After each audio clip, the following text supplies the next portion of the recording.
Looking more like characters from the movie Ghostbusters, researchers from the Academy of Natural Sciences of Drexel University are moving through the 10-mile run river trying to collect and identify the various fish species in the waterway. They are using electroshock equipment to temporarily stun the fish. Depending on where you are, how close the species, it may do it barely at all or really pretty thoroughly. And then we net them, and as you saw, it's not like every fish comes to the surface and you just pick them up.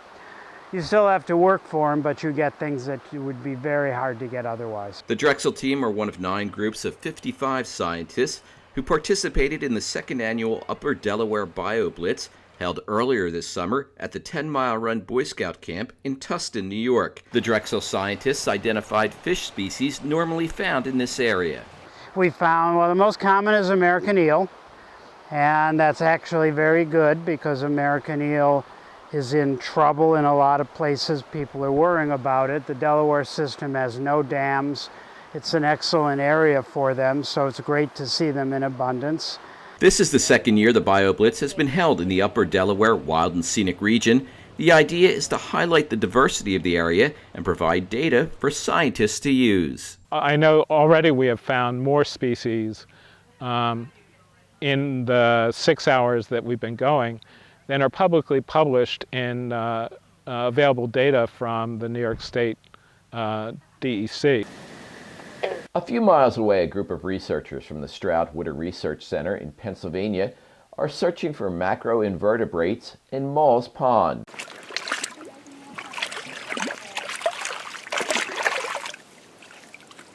They are looking for what we don't often see on the surface, creatures such as midges that eventually develop into gnats. Some of them have hemoglobin in them, just like you and I do, so that they can live in low oxygenated waters.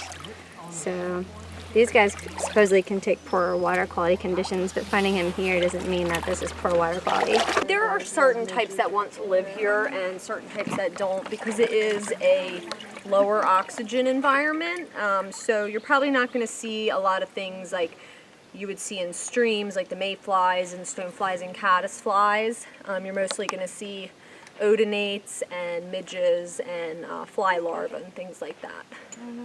Researchers from East Stroudsburg University searching for mammals set up trailside cameras that record animals moving through the woods and swamps at night.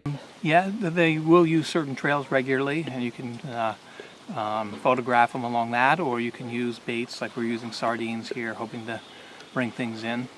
We will provide more video coverage of this year's Upper Delaware Bio Blitz. Next year's event will be held on the Pennsylvania side of the river.